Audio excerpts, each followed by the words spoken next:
நிறைய பிள்ளைகள் இன்னும் இதை பார்த்து அவையிலும் ஆர்வமோடு வருவினம் விளையாடுறதுக்கு எங்களுக்காக அதுக்கு கட்டாயம் அவையில் கிளப்ல விளையாடணும்.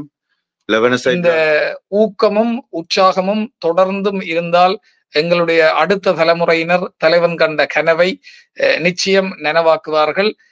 ஒரு நாட்டின் முதுகெலும்பு விளையாட்டுத்துறை என்று சொல்லுவார்கள். அந்த விளையாட்டுத்துறை கூடாகத்தான் எங்களுடைய புலம்பெயர்ந்த அடுத்த தலைமுறையினரை அவரவர் துறை சார்ந்த துறைகளுக்கு ஊடாக தாயகம் நோக்கி திருப்பலாம். அந்த வகையிலே உலகத் தமிழர்கள் அனைவருக்கும் மீண்டும் தமிழீழ உதைவந்தாட்ட சம்மேளனத்தில் கடந்த சனிக்கிழமை 8ஆம் தேதி நடைபெற்ற கொனிஃபா கால்பந்து உலக கோப்பையில் தமிழீழ மகளிர் அணி இறுதிப் போட்டியில் பங்கு பெற்றியது. வெற்றி பெறவில்லை என்றாலும் இறுதி சுற்றுக்கு தெரிவாகியது ஈழப் பெண்களுடைய ஒரு சாதனையாகும். ஃபிஃபா எனப்படும் சர்வதேச கால்பந்து கூட்டமைப்பில் அங்கீகரிக்கப்பட்ட நாடுகளின் கால்பந்து சங்கங்கள் அங்கம் வகிக்கின்றன. இதில் அங்கீகரிக்கப்படாத நாடுகள் சிறுபான்மையினத்தை சேர்ந்தவர்களுக்கென கொனிஃபா என்ற அமைப்பின் சார்பில் 2 ஆண்டுகளுக்கு ஒரு முறை உலகக்கோப்பை நடத்தப்படுகிறது. நடப்பாண்டில் நோர்வேயில் நடைபெற்று வந்த உலகக்கோப்பையில் மகளிர் பிரிவில் தமிழீழ அணி இறுதிப் போட்டிக்கு முன்னேறியது. பொடோ நகரில் கடந்த சனிக்கிழமை நடைபெற்ற இறுதிப் போட்டியில் தமிழீழ அணி சப்மி அணியுடன் மோதியது. இதில் 1-2 என்ற கோல் கணக்கில் தமிழீழ மகளிர் அணி போராடி தோல்வியடைந்தது. இந்த நிலையில் உலகக்கோப்பையில் இறுதிப் போட்டி வரை முன்னேறி சாதித்த தமிழீழ மகளிர் அணிக்கு பலரும் வாழ்த்துக்களை தெரிவித்து வருகிறார்கள். ஐரோப்பிய கலாச்சார தலைநகர் பொடோவில் அங்கீகரிக்கப்படாத நாடுகளுடைய கொனிஃபா மகளிர் உலகக்கிண்ண போட்டியில் முதன்முறையாக தமிழீழ மகளிர் உதைப்பந்தாட்ட அணி பங்கேற்றது தமிழர்களுக்கு மிக பெருமை வாய்ந்த விடயமாகும். இந்த விளையாட்டுப் போட்டிக்கு கனடா, சுவிஸ் மற்றும் பிரான்ஸ் ஆகிய நாடுகளிலிருந்தும் கலந்து கொண்டார்கள். மேலும் தமிழீழ விளையாட்டு அணியின் பயிற்றுவிப்பாளர்கள், தலைவர்கள் விளையாட்டு நடந்து முடிந்தவுடன் ஆதரவு தெரிவித்த மக்களுக்கு நன்றி தெரிவித்துள்ளார்கள். மேலும் இளம் தலைமுறையினருக்கு ஊக்கமளிக்க வேண்டும் என வேண்டுகோளும் விடுத்துள்ளார்கள். பேர் அபிராமி சண்முகரத்னம். இந்த அணியில் நான் ஒரு பிசியோ ஒரு கைரோப்ராக்டர், அதாவது மருத்துவ உதவியாளர் இருக்கிறேன். இந்த எக்ஸ்பீரியன்ஸ் ரொம்ப முக்கியம் எனக்கு. இந்த சின்ன வயசுல இருந்து இப்படி தமிழ்க்கு இந்த நாட்டுக்கு ஏதாவது உதவி செய்யணும், எஸ்பெஷலி இந்த உதைப்பந்தாட்டத்துல எங்களோட வீராங்கனையும் முன்னுக்கு கொண்டு வர. ஸோ இன்றைக்கு நடந்தது ஒரு உண்மையாவே ஹிஸ்டரியில முக்கியமானது. ஏண்டா எங்கள அணியிலே சிறியவர் இருக்கிறார். அவைக்கு எங்களோட நாட்டுக்கு என்ன பிரச்சனை, என்ன நடந்தது இன்னும் தெரியாது. ஸோ அவைக்கு எடுத்து காட்டுறது, மற்றது புலம்பெயர்ந்த நாட்டுகளில் அவைக்கும் எங்களோட கதையை முன் வாங்கி முன்னுக்கு கொண்டு வர்றதும் மிக முக்கியமா இருந்தது. ஸோ ரொம்ப சந்தோஷமா இருந்தது. நாங்க தோக்கியலன்னு நான் நினைக்கிறேன். உண்மையா இதுதான் எங்களோட முதல் அடி, அதாவது முதல் ஸ்டெப் எங்களோட ஜேர்னியில, பயணத்துல. ஸோ இன்னும் போக போக நாங்க மேல வருவோம். வணக்கம், என்னுடைய பெயர் மாதினியார் சந்திரலிங்கம். நான் இங்க நோர்வேல தான் இருந்து வாரேன். நான் இந்த பொசிஷன் சென்டர் பேக் அண்ட் நான் தமிழீழ பெண்கள் அணியுடைய கேப்டன். இந்த பயணம் எங்களுக்கு ரொம்ப ஸ்பெஷலான பயணம். எனக்கு மட்டும் இல்ல, எல்லா பெண்களுக்கும் ஒரு நல்ல பயணம் தான். ஏண்டா நாங்கள் முதலா ஒன்றா சேர்ந்து ஒரு கிழமையா ட்ரைனிங் பண்ணி இப்போ ஒரு கிழமை நாங்க மேட்சஸ் விளையாடி வேர்ல்ட் கப்ல பங்கேற்றிருக்கோம். நாங்கள் ஃபைனல்ஸ் வரையும் வந்திருக்கோம். ஃபைனல்ஸ் வெல்லல, ஆனா நாங்கள் எங்க விளையாட்டுல நாங்க 100% கொடுத்துதான் நாங்க விளையாடினோம். எங்கண்ட கனவு தான் இது, எங்கண்ட தமிழ் மக்களுடைய கனவும் இது, எங்கண்ட மாவீரர்களுடைய கனவு இது. ஸோ அதை நாங்க நிறைவேற்றுறதுக்காக நாங்க விளையாடினாங்கள். அதே ஒரு மிகப்பெரிய வெற்றியா தான் நாங்க பாக்குறோம் ஃபைனல்ஸ் வந்ததை. அடுத்த வருஷம் பார்ப்போம். இன்னும் நல்லா பயிற்சி பண்ணி நாங்கள் ஃபைனல்ஸும் வின் பண்ணுவோம். அதுவும் நாங்கள் எல்லாரும் ஒரு நாள் எங்கண்ட ஜெனரேஷன்ஸுக்கு நாங்கள் ஒரு ரோல் மாடல் ஆகிறதுக்கு எங்களுக்கு ரொம்ப பெருமையாக இருக்குது.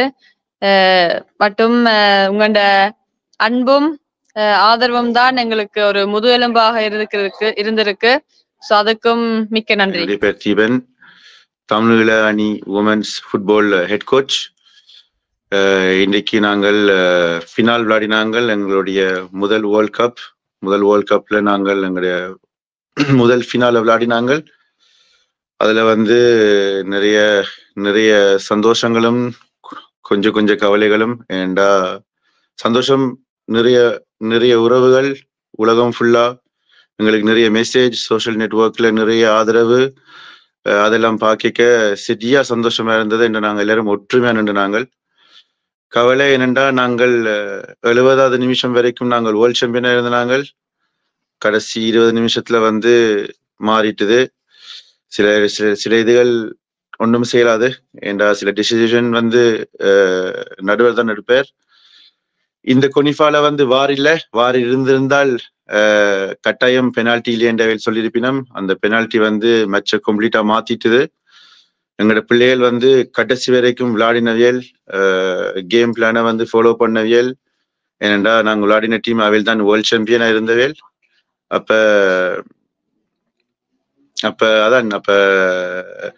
அவையில நாங்கள் அவைந்த நாட்டுல வந்து எதிரா விளையாடி ஒரு 70 நிமிஷம் அவையில டவுட் பண்ண வச்சு வாயமுட வச்சு கொண்டிருந்தது.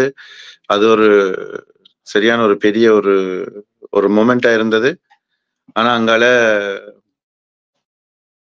சில விஷயங்கள் எங்களால கண்ட்ரோல் பண்ண முடியாது. அப்ப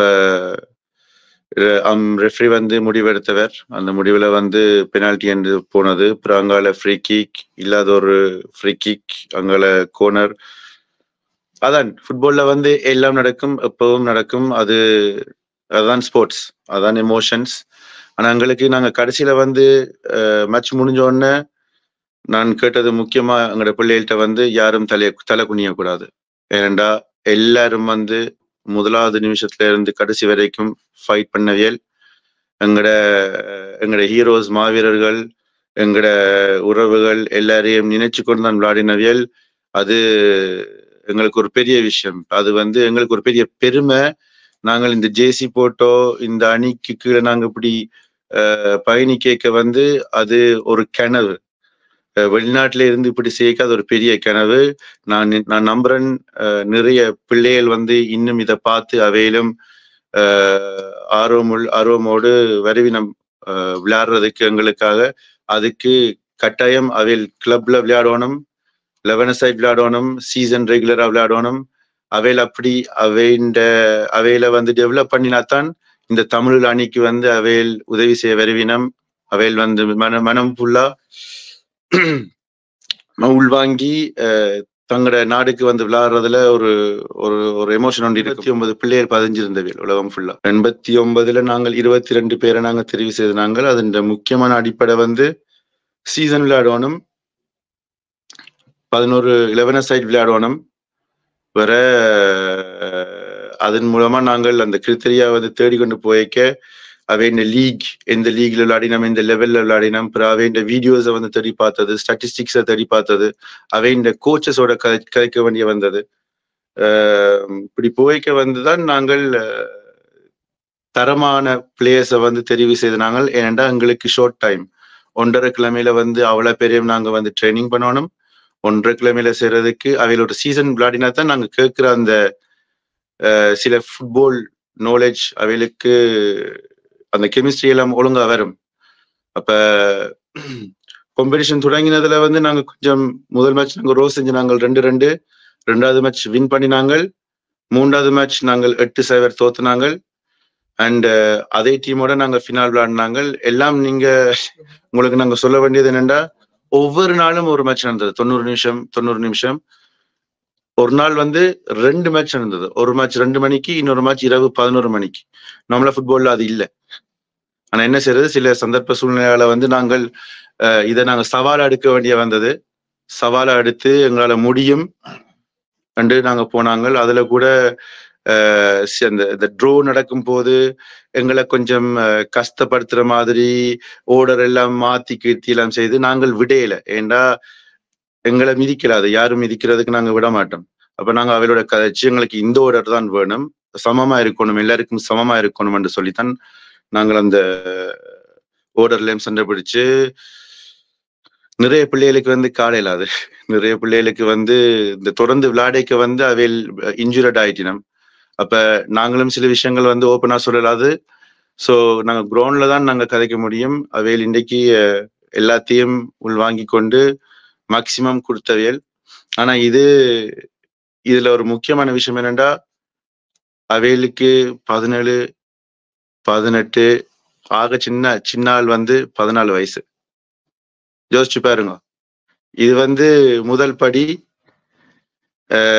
எதிர் டீமுக்கு பயம், எங்களை பார்த்தா பயப்பட்டவைகள். அதே ஒரு பெரிய விக்டரி. ஆனாதான் நாங்க அம்பலா இருக்கணும், இன்னும் நாங்க வேலை செய்யணும், டெவலப் பண்ணணும், இதை இன்னும் முன்னுக்கு கொண்டு வரணும். அதுக்கு எங்கட மக்களோட ஆதரவு முக்கியம். அதான் இது ஒரு முதல் படி. உண்மையா சரியா சந்தோஷமா இருக்குது. ஏனெண்டா நிறைய மெசேஜ்கள் பார்த்து நாங்கள் ஆஃப்டர் மேட்ச். சின்ன கவலை, இந்த ஃபர்ஸ்ட் இந்த வேர்ல்ட் சாம்பியன் டைட்டில அடிக்கலாம் போச்சுது. அந்த 20 நிமிஷத்துக்குள்ள கொஞ்சம் மாறிட்டா. நான் இது ஒரு எங்களுக்கு ஒரு படிப்பு கதைக்கின்றேன். நான் தமிழீழ மகளிர் உதைப்பந்தாட்ட கலையில அசிஸ்டன்ட் கோச்சா இருக்கிறேன். இது ஒரு லாங் ப்ராசஸ். இந்த ப்ராசஸ்ல நாங்கள் மாசமா வேலை செஞ்சு கொண்டிருக்கிறோம். நிறைய பிள்ளைகளோட வீடியோஸ், ஃபுட்பால் ட்ரைனிங் இதெல்லாம் பார்த்து, ட்ரையல்ஸ் எல்லாம் பார்த்துட்டு தான் நாங்கள் செலெக்ஷன் எல்லாம் செஞ்சாங்க. மற்றபடி இங்கே நோர்வேல பார்த்தீங்கன்னா இப்போ 2 கிழமைகளா நோர்வேல ஒரு கிழமை ஓஸ்லோல ட்ரைனிங் எடுத்துனாங்க. இப்போ 2வது கிழமை இங்கே போர்டோல வேர்ல்ட் கப் நடந்தது. பொதுவாக பார்த்தீங்களா எல்லா மேட்சும் நல்லபடியாக நடந்தது. நல்ல ட்ரைனிங் எல்லாம் நடந்தது. இங்கே பிரச்சனை இல்லை. இன்றைக்கு தான் ஃபைனல் நடந்தது. கொஞ்சம் கவலை தான், கப்பை அடிக்கலை என்று. ஆனால் அடுத்த முறை வேர்ல்ட் கப், ஏஷியா கப் அதேக்குள்ள கட்டாயம். சுஜன், இந்த தமிழ் உமன்ஸ், ஈழத்தமிழ் உமன்ஸ் டீமுக்கு நான் அசிஸ்டன்ட் கோச்சா வந்திருக்கேன். இந்தியன் மேட்ச் சரியான கஷ்டமா இருந்தது. என்றா தொடர்ந்து 2 கிழமையா ட்ரைனிங் கொடுத்து, மற்றது தீவன் சொன்ன மாதிரி சில மேட்ச்கள் மத்தியானம் விளையாடி, இரவும் விளையாடி, 90 நிமிஷம் விளையாடி கேர்ள்ஸ் புள்ளியல் இன்ஜூர்ட் ஆகி விளையாடினவ. அந்த கஷ்டத்தையும் வச்சுக்கொண்டு அதுக்கு மேல எங்களை ஈழத்தமிழுக்கு விளையாடி போராடி கடைசி ஒரு 20 நிமிஷம் தான் பெருமையா இருக்கு எங்களுக்கு. இப்படி ஒரு தமிழம் உலக அளவில ஒரு அடையாளம் கொடுத்ததுக்கு, ஒரு எக்ஸ்போசர் கொடுத்ததுக்கு சந்தோஷப்படுறோம். அதுக்காக நாங்க எல்லாருக்கும் மிக்க நன்றி. நன்றி சொல்ற காணாது, ஆனா மிக்க நன்றி எல்லாருக்கும். நான் மதியழகன், தமிழீழ உதைப்பந்தாட்ட சம்மேளனத்தின் இணைப்பாளராக இருக்கின்றேன். உண்மையில இன்றைய ஆட்டத்தை பொறுத்தளவில மிகவும் சிறப்பாக இருந்தது. 70 நிமிடங்கள் எதிரி எங்கட கூட்ட தாண்டி வர முடியாத அளவுக்கு எங்களுடைய வீராங்கனைகள் களத்தில சிறப்பாக களமாடினார்கள். அந்த 70வது ஒரு தண்டனை உதை கிடைக்கப்பெற்றது. அது உண்மையிலே தண்டனை உதை அல்ல என்பதை மீடியாக்களும் அங்கே குறிப்பிட்டிருந்தார்கள். ஆனால் துரதிர்ஷ்டவசமாக இங்கே வீடியோ ஒளிப்பதிவினை பார்த்து முடிவெடுக்க முடியாது என்ற விதிமுறையை அவர்கள் சொன்னபடியால் நாங்கள் துரதிர்ஷ்டவசமாக ஒரு கோலை பெற்று சமநிலையில் இருந்தோம். அதற்கு பின்னரும் ஒரு ஃப்ரீ கிக் வந்தது. அதுவும் ஃப்ரீ கிக் இல்லை, அது ஏன் குடுபட்டது என்றது எங்களுக்கு புரியாத புதிராகவே இருக்கின்றது. அங்கு இருந்தவர்கள் உட்பட, மீடியாக்கள் உட்பட அனைவருமே எங்களுடைய பிள்ளைகளின் விளையாட்டு திறனையும், விளையாட்டு உத்தியையும், விளையாட்டின் வேகத்தையும் பெரிதும் பாராட்டினார்கள்.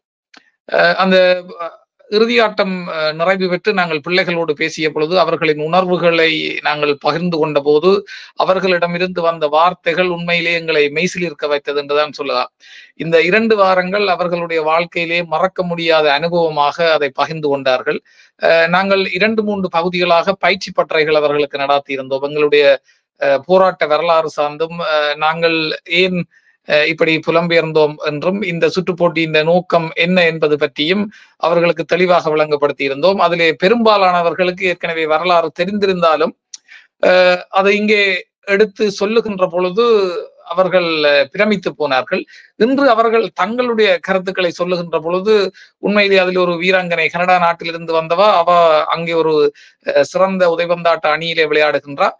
அவருடைய உதைபந்தாட்ட அணியிலே ஒரு வெளிநாட்டு வீராங்கனை, நான் நினைக்கிறேன் மொரிசியஸோ ஏதோ ஒரு நாட்டின் பேர் சொன்னவா, அவ வந்து தங்களுடைய தாய்நாட்டின் அணிக்காக போய் விளையாடுறது பற்றி எல்லாம் கதைச்ச பொழுது இவ தன் அம்மாட்ட போய் கேட்டவோம், அப்ப நாங்கள் எங்கட தாய்நாட்டுக்காக விளையாட இயலாதோ, விளையாடலாமோண்டு.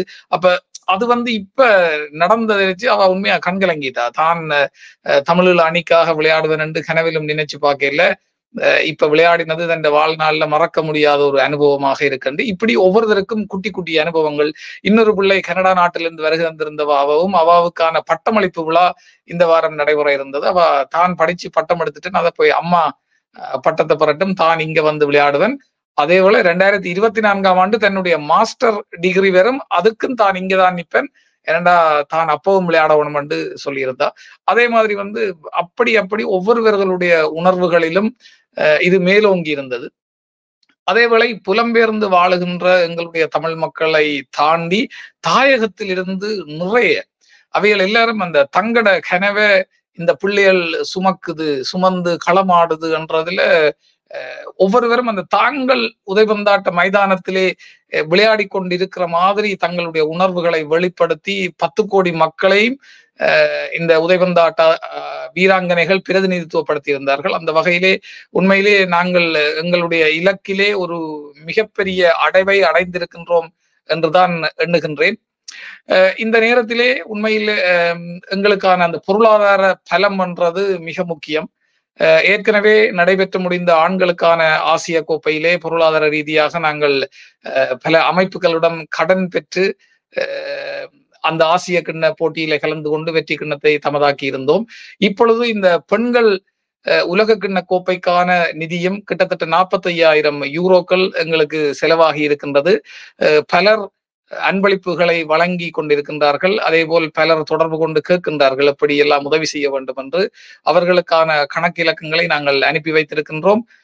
இந்த கணக்கறிக்கை உட்பட உலகெல்லாம் இருந்து அன்பளிப்பு வழங்கியவர்களின் விவரங்களும் தமிழீழ உதைபந்தாட்ட சம்மேளனத்தின் உத்தியோகபூர்வ இணையதளத்திலும் சமூக வலைத்தளங்களிலும் பகிரப்படும். எனவே உங்களுடைய பிள்ளைகளை இந்த களத்திலே விளையாடின அனைத்து வீராங்கனைகளையும் உங்களுடைய பிள்ளைகளாக நினைத்து, நீங்கள் விளையாடுவதாக நினைத்து, நீங்கள் சமூக வலைத்தளங்களை உண்மையா கதற விட்டுட்டீங்கள். எங்களால அதை பார்க்கின்ற பொழுது எல்லோருக்குமே ஆனந்த கண்ணீர் தான் வந்தது. இந்த ஊக்கமும் உற்சாகமும் தொடர்ந்தும் இருந்தால் எங்களுடைய அடுத்த தலைமுறையினர் தலைவன் கண்ட கனவை நிச்சயம் நனவாக்குவார்கள். ஒரு நாட்டின் முதுகெலும்பு விளையாட்டுத்துறை என்று சொல்லுவார்கள். அந்த விளையாட்டுத்துறை கூடாகத்தான் எங்களுடைய புலம்பெயர்ந்த அடுத்த தலைமுறையினரை அவரவர் துறை சார்ந்த துறைகளுக்கு ஊடாக தாயகம் நோக்கி திருப்பலாம். அந்த வகையிலே உலகத் தமிழர்கள் அனைவருக்கும் மீண்டும் தமிழீழ உதைபந்தாட்ட சம்மேளனத்தின் சார்பிலே நன்றியையும் பாராட்டுதல்களையும் தெரிவித்துக் கொள்கின்றோம். உங்களுடைய உற்சாகமும் ஆதரவும் என்றும் நமக்கு இருந்தால் நாங்கள் இன்னும் வரலாறு டிவிஐ யூடியூப் சேனலில் இணைந்திருக்கும் நேர்கள் அனைவருக்கும் எமது நன்றி.